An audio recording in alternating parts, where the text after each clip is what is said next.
ආයිබෝවන් දුවේ පුතේ. 6 ශ්‍රේණියේ පුංචි දූල පුතාලට ICT with මිහිරි YouTube channel එකෙන් අලුතින්ම අරගෙන එනවා දූල පුතාලගේ පාඩම් මාලාව. ඉතින් දුවේ පුතේ 5 වසරෙන් 6 වසරට ආවට පස්සේ දූල පුතාලට හම්බ වෙනවා ඉස්කෝලේ අච්චුපොත් දෙකක්. එකක් තමයි තොරතුරු හා sannivedana තාක්ෂණය කියවීම පොත. අනිත් එක වැඩ පොත. ඔන්න අපිට පොත් දෙකකින් වැඩ එකතු කරලා තියෙනවා තොරතුරු හා sannivedana තාක්ෂණය කියන විෂයට. ඉතින් අපි බලමු මුල් වරට අපිට අලුතින්ම විෂයක් ඉගෙන ගන්න යනකොට මොනවාද මේ තොරතුරු හා sannivedana තාක්ෂණය කියන්නේ කියලා. ඉතින් අද ඉඳන් පටන් ගන්නවා 6 ශ්‍රේණියේ දූල පුතාලට තොරතුරු හා sannivedana තාක්ෂණ පාඩම් ටික කියලා දෙන්න. අද මම කතා කරන්නේ පළවෙනි පාඩම. පරිගණකය හඳුනා ගැනීම කියන අපේ පළවෙනිම පාඩම. මේ පාඩම ඇතුලේ අපි කතා කරනවා පරිගණකයක් කියලා කියන්නේ මොකක්ද? පරිගණකයක තියෙන මූලික සංරචක මොනවාද? මේ මූලික සංරචක අපි කොයි විදිහටද වර්ග කරන්නේ? ඊට පස්සේ පරිගණක භාවිතා කරලා අපි වෙනත් උපාංගවල වෙනත් ශාස්ත්‍රයන් වල මොනවාද සිදු කරන්නේ? අධ්‍යාපන ශාස්ත්‍රයේ, කෘෂි කර්මාන්තයේදී, සෞඛ්‍ය ශාස්ත්‍රයේදී, ඒ වගේ ශාස්ත්‍රයන් වල මොනවාද කරන්නේ කියලා. ඉතින් අපි බලමු මේ වීඩියෝ එකෙන් කොහොමද දුවේ පුතේ මේ දේවල් කරලා තියෙන්නේ කියලා. එහෙනම් පටන් ගමු අපි අපේ පළවෙනි ඒකකය. අපේ පළවෙනි ඒකකය තමයි පරිගණකයේ වැදගත්කම. මේ ඒකකයේ පුරාවට අපි කතා කරනවා පරිගණකය කියන්නේ මොකක්ද? මොන වගේ තැන්වලදීද මේ පරිගණකය ක්‍රියාත්මක කරන්න පුළුවන්, භාවිතා කරන්න පුළුවන්? ඒත් එක්කම පරිගණක අන්තර්ගත වෙලා තියෙන නිහිත පරිගණක පද්ධතීන් මොනවද කියන එක මේ ඒකකයේ තුල අපි සාකච්ඡා කරනවා. මුලින්ම අපි බලමු පරිගණකයේ මූලික කාර්යය මොකක්ද කියලා.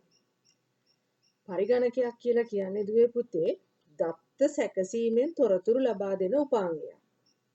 ඒකට දත්ත පරිගණකය තුළට ආදානයක් විදිහට ලබා දෙනවා. ලබා දුන්නහම පරිගණකය තුලදී ඒක යම්කිසි සැකසීමකට ලක් වෙනවා. පරිශීලකයාගේ අවශ්‍යතාවය අනුව තමයි මේ සැකසීම සිද්ධ වෙන්නේ. ඒ සැකසීම සිද්ධ කරලා ප්‍රතිදානයක් විදිහට තොරතුරු ලබා දෙනවා. ඉතින් දත්ත සැකසීම මගින් තොරතුරු ලබා දීම තමයි අපේ පරිගණකයේ මූලිකම කාර්ය වෙන්නේ. ඊට අමතරව පරිගණකයේ භාවිතා කරලා අපි කරන කාර්යයන් ගණනාවක් තියෙනවා. නමුත් මේ හැම තැනදීම දත්ත සැකසීම මගින් තොරතුරු ලබා දෙනවා කියන එක අපිට වැදගත්ම වෙන කාර්යයක් වෙනවා. අපි බලමු ඊළඟට පරිගණකය කියන උපාංගයේ සතු ලාක්ෂණික ගුණාංග මොනවාද කියලා. වේගය හා කාර්යක්ෂමතාවය වැඩිය. පරිගණකය මගින් අපි කටයුත්තක් කරගන්නකොට පුද්ගලයා මැදිහත් වෙලා කරන කටයුත්තකට වඩාත් වේගවත් විදිහට හා කාර්යක්ෂම විදිහට ඒ වැඩේ කරගන්න පුළුවන්. අපි අතින් කඩදාසි පෑන් පැන්සල් භාවිතා කරලා ලියලා ගාණක් හදනවට වඩා වේගයෙන් පරිගණකය භාවිතා කරලා ඒ කාර්ය සිදු කර ගැනීමේ හැකියාව තියෙනවා. ඒත් එක්කම වැඩි ආචාර්යධාරිතාවයකින් යුක්තය. ආචාර්යධාරිතාවයක් කියලා කියන්නේ දුවේ පුතේ දත්ත ගබඩා කර ගැනීමට තියෙන ඉඩ ප්‍රමාණය. දත්ත ගබඩා කිරීමට තමයි අපි ආචරණය කරනවා කියලා කියන්නේ. එතකොට පරිගණකය කියන උපාංගයේ කුඩා උපාංගයක් වුණාට ඒක තුල අපිට දත්ත ඉතා විශාල ප්‍රමාණයක් ගබඩා කරන්න පුළුවන්. විශ්වාසනීයත්වය ඉහළ වේ. පරිගණකය තුලින් යම්කිසි සැකසීමක් කරාම ඒකෙන් ලැබෙන ප්‍රතිදානය ගොඩක් වෙලාවට ඉතාමත් නිවැරදි කියලා අපිට විශ්වාස තියාගන්න පුළුවන්. අපි දත්ත සැකසීම සඳහා නිවැරදි ආදානයන් ලබා දුන්නොත්, නිවැරදි සැකසීමේ උපදෙස් ලබා දුන්නොත් ප්‍රතිදානය අනිවාර්යයෙන්ම ඉතාමත් නිවැරදි විශ්වාසනීයත්වයේ ඉහළ ප්‍රතිදානයක් වෙනවා. බුද්ධිමත් බවින් යුක්තය. පරිගණකයට හිතලා වැඩක් කරගන්න අමාරුයි. අපිට වගේ යම්කිසි දෙයක් හිතලා තීරණය කරන්න අමාරු උපාංගයක්. හැබැයි පරිගණක තියෙනවා දුවේ පුතේ බුද්ධිමත්ව හිතලා තීරණය ගන්න පුළුවන් කෘත්‍රිම බුද්ධිය සතු. පරිගණක වලට අන්තර්ගත කරලා තියෙනවා කෘත්‍රිම බුද්ධියක්. එතකොට මේ කෘත්‍රිම බුද්ධිය භාවිතා කරලා ඊටමත් බුද්ධිමත් තීරණ ලබා ගැනීම සඳහා පරිගණකය සහාය වෙනවා. නිර්වද්‍යතාවය ඉහළයි. මම කලින් කිව්වා විශ්වාසනීයත්වයේ ඉහළ වෙන්න නිර්වද්‍යතාවය ඉහළ ප්‍රතිදානයන් අපට ලබා දෙනවා. මොකද අපි අතින් ලියලා ගාණක් හදනවට වඩා අපිට එතකොට ගාණ හදනකොට අපේ ඉලක්කමක් එහා මෙහා වුණොත් එකතු කිරීමක් අඩු කිරීමක් පොඩ්ඩක් එහා මෙහා වුණොත් අපේ පිළිතුර වැරදෙනවා. හැබැයි පරිගණකයට අපි නිවැරදිවම දත්ත ටික සහ ඒ සකස් කිරීමට අදාළ උපදෙස් ලබා දීලා තියෙනවා නම් ඒකෙන් ලැබෙන ප්‍රතිදානය නිර්වද්‍ය ප්‍රතිදානයක් වෙනවා. නියත එහෙම නැත්නම් සංගත බවින් යුක්තය. ඒ කියන්නේ දුවේ පුතේ එක අවස්ථාවකදී අපි ගණනය කරලා ලබා ගන්න පිළිතුර තවත් අවස්ථාවකදී වෙනස් වෙන්නේ නැහැ. දැන් අපි හිතමු අපි ගානක් හදනවා කියලා. අපි එක සැරයක් සුළු කරලා හදනකොට මොකක් හරි දෝෂයක් හින්දා අපිට පිළිතුර නිවැරදි වෙනස් පිළිතුරක් අපිට හම්බ වෙන්න පුළුවන්. අපි තව ටිකක් ඒක තව සැරයක් හදනකොට තව උත්තරයක් හම්බ වෙන්න පුළුවන්. හැබැයි පරිගණකයේ එහෙම නැහැ. එක වෙලාවක් ලබා දෙන උත්තරේම තමයි ඊළඟ සැරේත් එයා ගණනය කිරීමෙන් පස්සේ ලබා දෙන්නේ. ඒ හින්දා එයාගෙන් ලැබෙන ප්‍රතිදානය නියතයි. එහෙම නැත්නම් සංගත බවින් යුක්තයි කියලා අපිට අඳුනා ගන්න පුළුවන්. මූලික පිරිවැය වැඩි වුණාට නඩත්තු වියදම අඩුයි කියලත් අපිට පරිගණකය ගැන කියන්න පුළුවන්. පරිගණකය මිලදී ගන්නකොට අපිට යම්කිසි මුදල් ප්‍රමාණයක් වියදම් කරන්න වෙනවා. අපි ඒකට කියනවා මූලික පිරිවැය කියලා. ඊට පස්සේ අපි කාලයක් ඒ පරිගණකය ගැටලුවක් නැතුව අපිට වැඩි කරගෙන යන්න පහසුකම් සලසනවා. අපිට නඩත්තු කිරීම සඳහා විශාල මුදලක් වියදම් කරන්න අවශ්‍ය වෙන්නේ නැහැ. ඒතර මෙන්න මේ වගේ ලක්ෂණ ගණනාවක් පරිගණකය තුල අන්තර්ගත වෙලා තියෙන අපි ලාක්ෂණික ගුණ කියලා මේ ගුණවලට ගුණ හඳුනා ගන්නවා. ඊළඟට අපි බලමු මොනවාද මේ නිහිත පරිගණක කියලා කියන්නේ. නිහිත පරිගණක සහිත උපාංග දුව පුතේ අපිට එදිනෙදා ජීවිතයේ ගණනාවක් දැක ගන්න පුළුවන්. නිහිත පරිගණකයක් කියලා කියන්නේ යම්කිසි උපාංගයක් තුලට ඒක පරිගණකයක්ම නෙමෙයි. දැන් අපි පරිගණකය කියන එක කීබෝඩ් එක, මවුස් එක, පරිගණක තිරය, සිස්ටම් යුනිට් එක ඔය දේවල් වලින් අන්තර්ගත වෙලා තියෙන එකක් තමයි පරිගණකයක් කියන්නේ. හැබැයි අපි එදිනෙදා ජීවිතයේ භාවිතා කරන ගොඩාක් උපාංගවල පරිගණක මගින් ක්‍රියාත්මක වෙන කොටස් අන්තර්ගත වෙලා තියෙනවා. ඒ වගේ යම්කිසි උපාංගයක් තුලට පරිගණක සංකල්පයන් ඇතුළත් කරලා ඒක ක්‍රියාත්මක වෙන්න පහසුකමක් නැත්නම් අතිරේක ලක්ෂණයක් එකතු කරලා තියෙනකොට අපි කියනවා ඒක නිහිත පරිගණකයක් කියලා. බලන්න අපි ගමනක් යනකොට මාර්ගය හොයාගන්න අපේ ස්මාර්ට්ෆෝන් එක දායක වෙනවා නැත්නම් ටැබ් එක දායක වෙනවා. ඒතර මේ පරිගණකයක් සතු ලක්ෂණ මේ ස්මාර්ට්ෆෝන් එකටත් අන්තර්ගත කරලා තියෙනවා. අපි පාවිච්චි කරන ස්මාර්ට් වොච් එකක් එහෙම නැත්නම් ඩිජිටල් වොච් එකක් තුලත් නිහිත පරිගණක සංකල්පයන් අන්තර්ගත වෙලා තියෙනවා. පාරේ භාවිතා වන කලර් ලයිට්ස් වල ට්‍රැෆික් කන්ට්‍රෝල් කරන්න නිහිත පරිගණක සංකල්පයන් අන්තර්ගත කරලා තියෙනවා. වෛද්‍ය ශාස්ත්‍රයේ භාවිතා කරන විවිධ උපාංග ඊට අමතරව අන්තර්ජාල සම්බන්ධතා ලබා ගන්න භාවිතා කරන උපාංග අපි භාවිතා කරන ඩිජිටල් කැමරා, වීඩියෝ රෙකෝඩර්ස් වල ඊට පස්සේ රථ වාහන වල දුම්රිය පරිපාලන කටයුතු වලදී ස්වයංක්‍රීය රෙදි සෝදන යන්ත්‍රවල මේ වගේ උපාංග ගණනාවක් තුල නිහිත පරිගණක සංකල්පයන් අන්තර්ගත වෙලා තියෙනවා. ඉතින් අපි පරිගණක දේවල් පරිගණකයක් සතු දේවල් මේ උපාංගයන් තුලට එකතු වෙලා තියෙනකොට අපි කියන්නේ නැහැ කලර් ලයිට් එකක් කියලා කියන්නේ පරිගණකයක් කියලා. හැබැයි ඒක නිහිත පරිගණකයක් වෙනවා. ඔන්න ඔය වගේ උපාංග ගණනාවක් තුලට නිහිත පරිගණක අන්තර්ගත වෙලා තියෙනවා. අපි බලමු ඊළඟට පරිගණකයක් සතු මූලිකම කොටස් ටික මොනවද කියලා. මූලික සංරචක. පරිගණකයකට අපිට උපාංග ගණනාවක් සම්බන්ධ කරන්න පුළුවන්. හැබැයි අපි උපාංග කීපයක් හඳුනා ගන්නවා අනිවාර්යෙන් පරිගණකයක තියෙන්න ඕනේ කියලා. පරිගණකයක දත්ත ඇතුළත් කරන්න අපි පාවිච්චි කරන කීබෝඩ් එක, අපේ යතුරු පුවරුව, මූසික එහෙම නැත්නම් මවුස් එක පරිගණකයක අනිවාර්යෙන් තියෙන්න ඕනේ. සැකසීමේ කටයුතු සිදු කරන පද්ධති ඒකකය අනිවාර්යෙන් පරිගණකයක සැකසීම සඳහා පද්ධති ඒකකයක් තියෙන්න ඕනේ. සැකසීමෙන් පසුව අපි ලබා ගන්න ප්‍රතිදානයන් අපිට බලා ගන්න ප්‍රතිදාන උපාංගයක් විදිහට පරිගණක තිරය පවතින්න ඕනේ. ඊට අමතරව අපිට අවශ්‍යයි නම් අපිට සින්දුවක් අහන්න නැත්නම් ෆිල්ම් එකක් බලනකොට ඒකේ තියෙන සවුන්ඩ් එක අහන්න අපිට ස්පීකර්ස් භාවිතා කරන්නත් පුළුවන්. ඉතින් යතුරු පුවරුව, මූසිකය, පද්ධති ඒකකය, පරිගණක තිරය, ස්පීකර වගේ උපාංගයන් අපි පරිගණකයක මූලික සංරචක කියලා අඳුන ගන්නවා. පරිගණකයක මූලික සංරචක අඳුනගත්තට පස්සේ ඒ මූලික සංරචක වර්ගීකරණය කරන්න පුළුවන් කොහොමද කියලා අපි බලමු.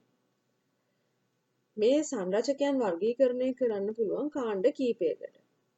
ආදාන උපාංග, ප්‍රතිදාන උපාංග, මධ්‍යම සැකසුම් ඒකකය, ප්‍රධාන මතකය, ආචයන උපාංග, sannivedana උපාංග. ඒතර මෙන්න මේ විදිහට අපිට උපාංග ගණනාවක් වර්ගීකරණය කරගන්න පුළුවන් පරිගණකය තුල භාවිතා වෙන. අපි මේ එක එකක් මගින් කොයි විදිහටද උපාංග වර්ගීකරණය කරලා තියෙන්නේ කියලා ඊළඟට බලමු. ආදාන උපාංගයක්. එහෙමත් නැත්නම් input device එකක් කියලා කියන්නේ පරිගණකයට දත්ත හා උපදෙස් ලබා දීම සඳහා භාවිතා කරන උපාංග. ඒ කියන්නේ අපි පරිගණකයේ තුලට යම් කිසි දෙයක් ලබා දෙනවා නම් අපිට ආදාන උපාංගයක් තමයි දුවේ පුතේ භාවිතා කරන්න වෙන්නේ. input device එකක් අපිට ඕනේ. යතුරු පුවරුව, මූසිකය අනිවාර්යයෙන්ම පරිගණකයක දුල පුතාලා දැකලා තියෙන උපාංගයන් දෙකක්. නේ කීබෝඩ් එකයි මවුස් එකයි දුල පුතාලා දැනටමත් දැකලා තියෙනවා. බලමු ඊළඟට තියෙන උපාංගය ජොයිස්ටික් එක. දුල පුතාලා කොහෙද මේක දැකලා තියෙන්නේ? පරිගණක ආශ්‍රිත ක්‍රීඩා කරනකොට ජොයිස්ටික් එක දුල පුතාලා භාවිතා කරලා තියෙනවා. දැකලා තියෙනවා. ට්‍රැක් බෝල් එක.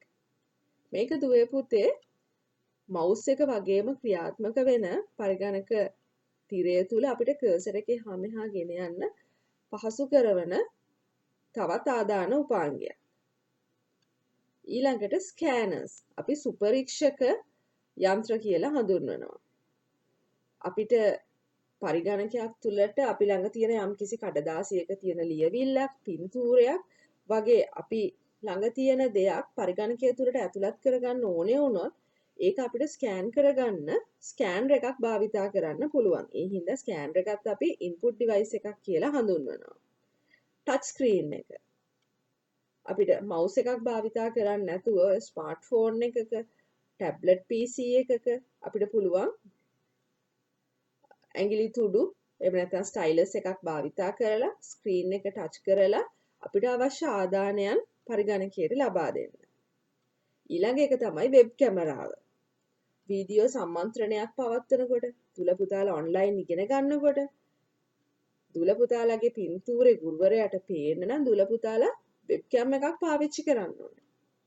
මේ වෙබ්කැම් කියන උපාංගය අපිට බාහිරෙන් පරිගණකයට සම්බන්ධ කරන්න පුළුවන් උපාංගයක් විදිහටත් පවතිනවා.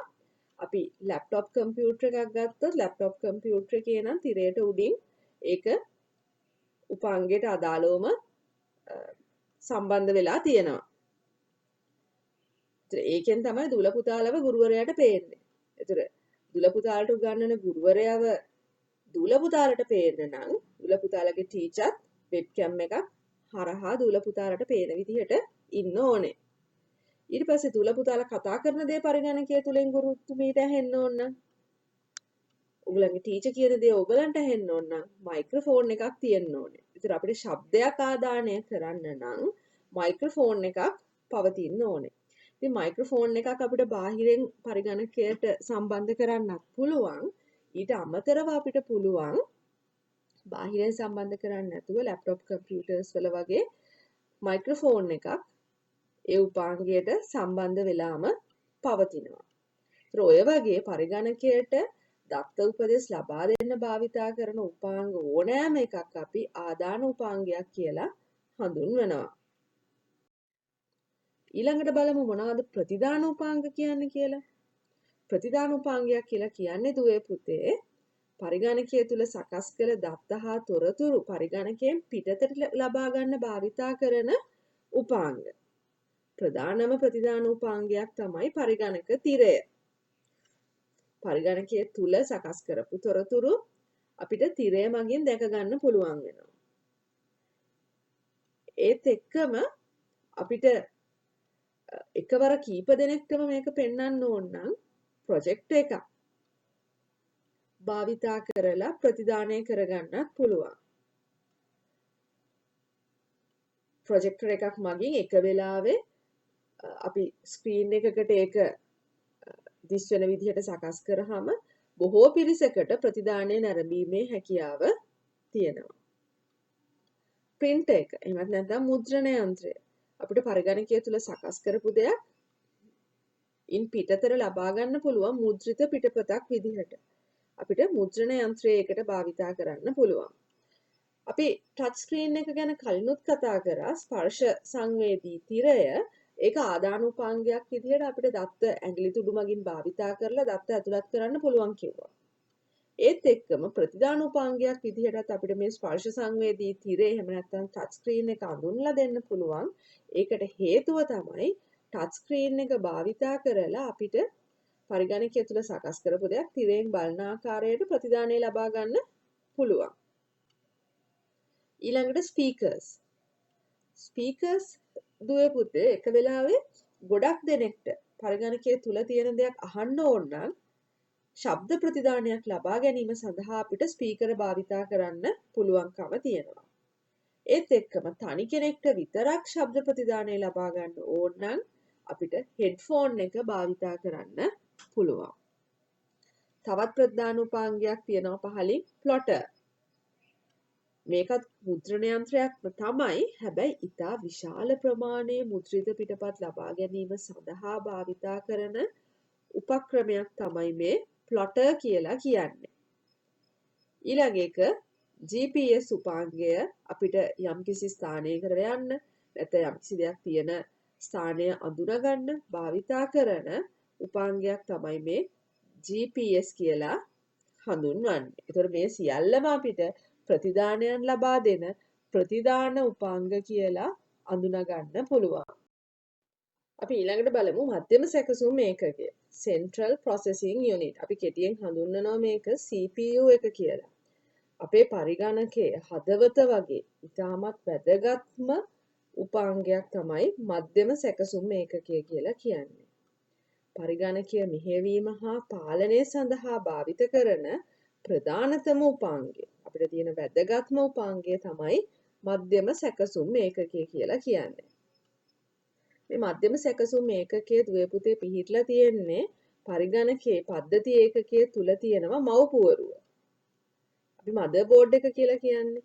මෙන්න මේ මදර් බෝඩ් එකේ තමයි මේ මධ්‍යම සැකසුම් ඒකකයේ පිහිටලා තියෙන්නේ. ඊටමත් කුඩා ප්‍රමාණය වූ පොඩි චිප් එකක් තමයි මධ්‍යම සැකසුම් ඒකකය කියලා අපි හඳුනාගන්නේ. දුර පුතාලට පේන ඇති මේ රූප සටහනේ පේනවා ඊටමත් කුඩා පරිගණක මව්පුවරුව තුළ සම්බන්ධ කරලා තියෙන චිප් එකක් මධ්‍යම සැකසුම් ඒකකයේ. නමුත් ඒක ප්‍රමාණයෙන් කුඩා වුණාට ඊටමත් ප්‍රබල කාර්යයක් ඉටු කරන පරිගණකයේ වැදගත්ම කොටසක් තමයි මේ මධ්‍යම සැකසුම් ඒකකය.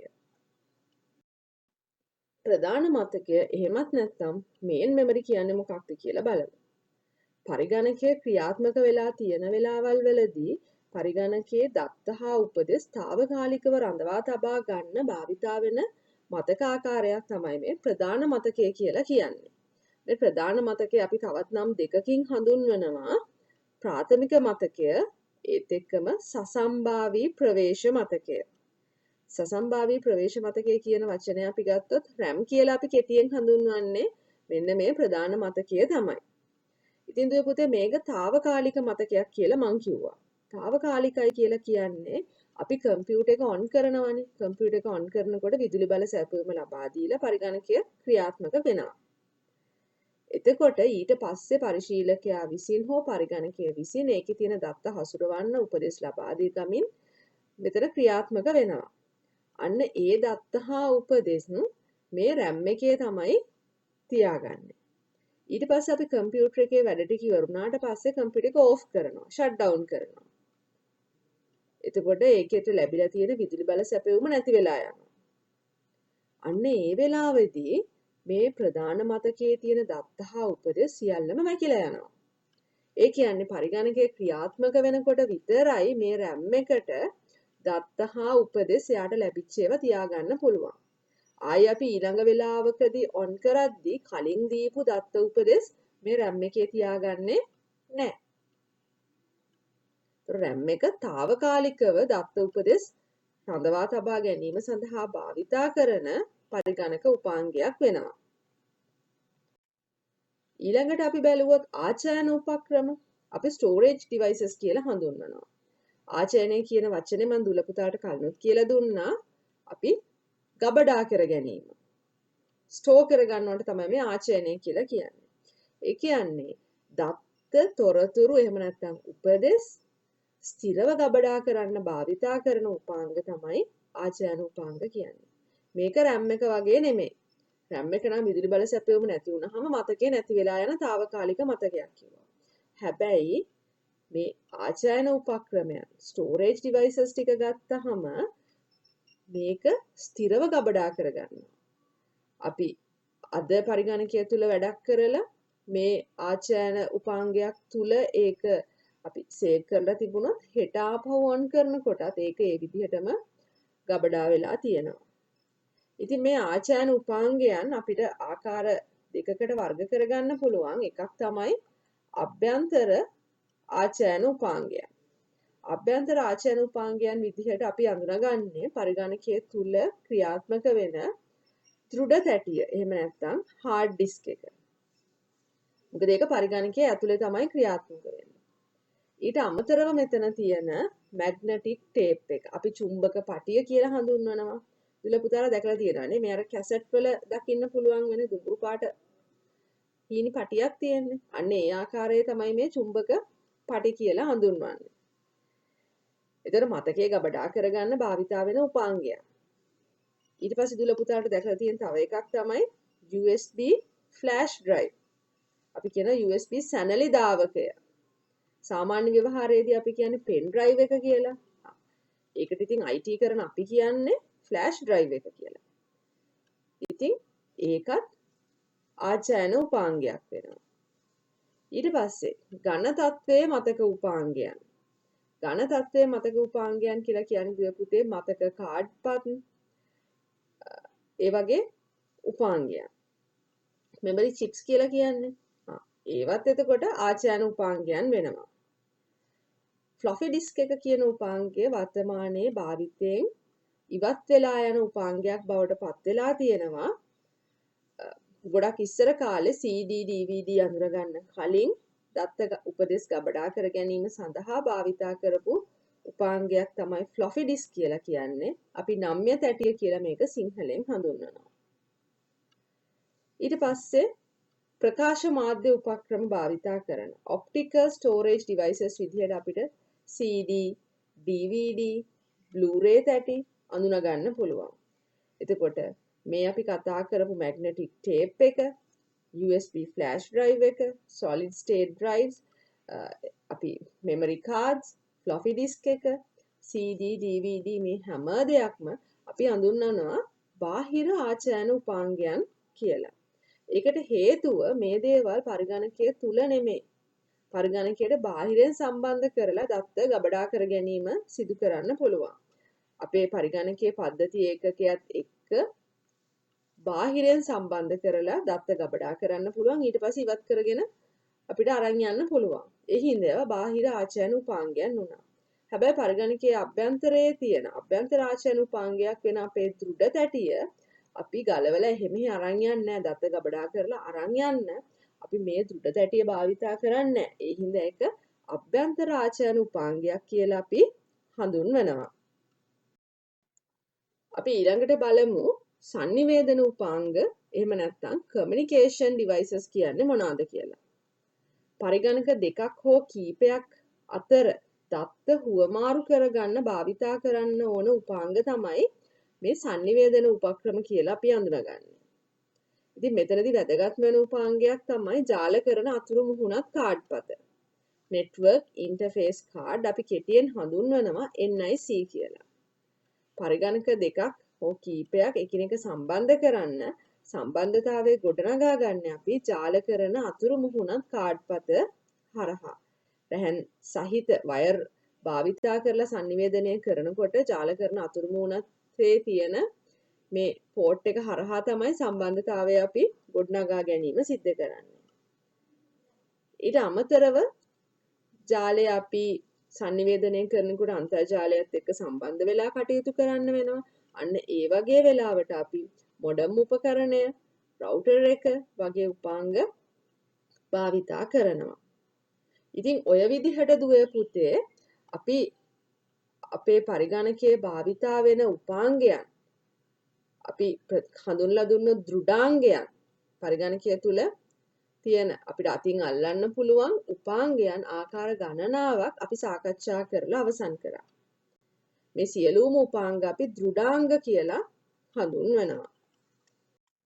අපි ඊළඟට බලමු මෘදුකාංග කියලා කියන්නේ මොකක්ද කියලා.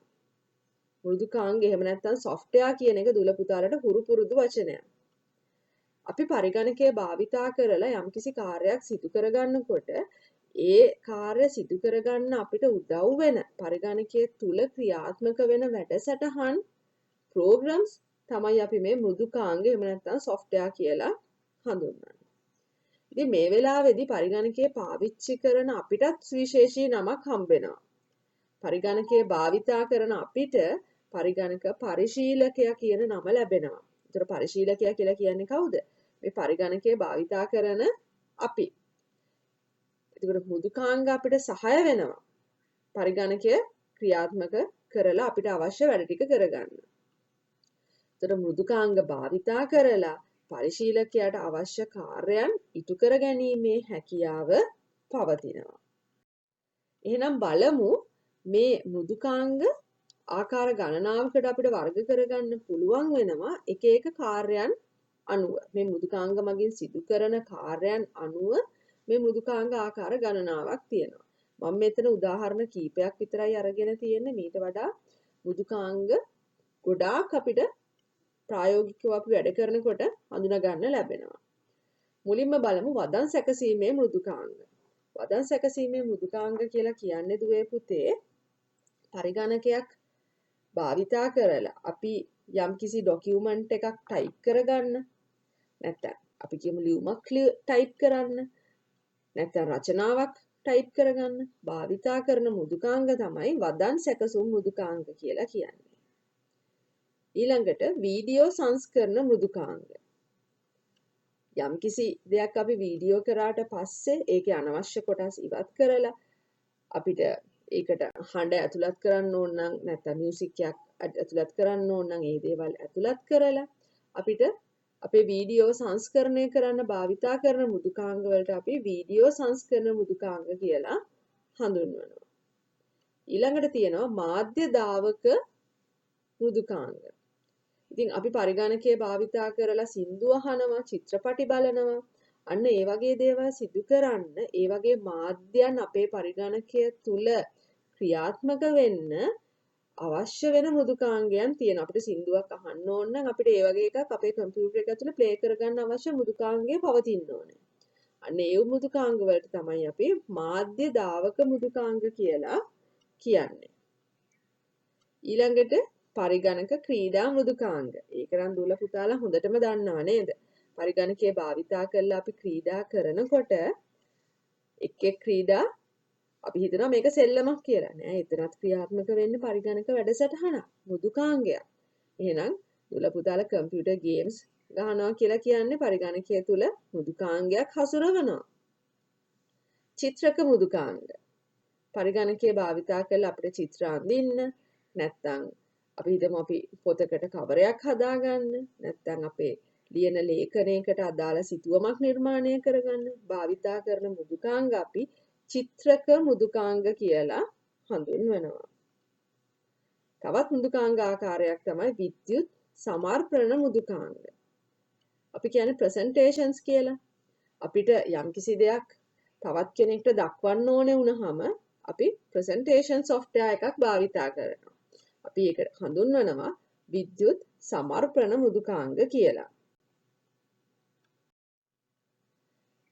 ඉතින් අපි දෘඩාංග හා මෘදුකාංග කියන කාර්යයන් කතා කරලා ඉවරුණාට පස්සේ දැන් අපි යනවා විවිධ ශේෂ්ත්‍රයන් තුල කොහොමද තොරතුරු හා sannivedana තාක්ෂණය භාවිතා වෙන්නේ කියලා. තොරතුරු හා sannivedana තාක්ෂණය කියන දේ ලෝකයේ පුරා විවිධ ශේෂ්ත්‍රයන් තුල විවිධාකාරයෙන් භාවිතා වෙනවා.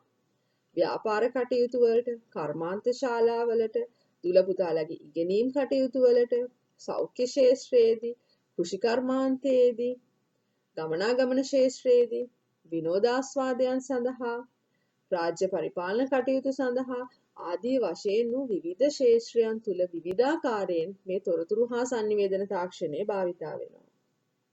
අපි බලමු මේ ශාස්ත්‍රයන් වලදී කොයි විදිහටද මේ තොරතුරු හා sannivedana තාක්ෂණය භාවිතා වෙන්නේ කියලා. මුලින්ම බලමු පාසලේ දුල පුතාලගේ ඉස්කෝලේ ඉන්න විදුහල්පතිතුමාට, නියෝජ්‍ය විදුහල්පතිවරුන්ට පුළුවන් කාර්යාල කටයුතු කාර්යක්ෂම විදිහට සිදු කරගන්න මේ තොරතුරු හා sannivedana තාක්ෂණය භාවිතා කරලා. පරිගණකය භාවිතා කරලා පාසලේ සකස් කරන්න ඕන ලිපි ලේඛන සකස් කරන්න, කාර්යාල සහායකයන්ගේ උදව් ඇතුව සිදු කරන්න පුළුවන් දේවල්. ඊට පස්සේ උගන්වනකොට ටීචර්ස්ලට පුළුවන් පරිගණක තාක්ෂණය භාවිතා කරලා දුල පුතාලට නොයෙක් දේවල් උගන්වන්න. දුල පුතාලටත් පුළුවන් පරිගණක තාක්ෂණය භාවිතා කරලා තමන්ගේ ඉගෙනීමේ කටයුතු සිදු කරගන්න. ඊට අමතරව තවත් දෙයක් තමයි අපිට අන්තර්ජාලය භාවිතා කරන එක. අන්තර්ජාලය භාවිතා කරලා අපිට පාඩම් වලට ඕන අමතර කරුණු හොයාගන්න. අපිට තොරතුරු හා sannivedana තාක්ෂණය තමයි එතකොට මේ හැම තැනකදීම අපිට පාසලේදී උදව් වෙලා තියෙන්නේ. ඊළඟට බලමු බැංකු ශාස්ත්‍රයේදී. බැංකුවල තියෙනවා ATM කාඩ් එක. දුල පුතාලා දැකලා තියෙනවනේ, අම්මලා තාත්තලා පාවිච්චි කරනවා. ස්වයංක්‍රීය ටෙලර් යන්ත්‍රය.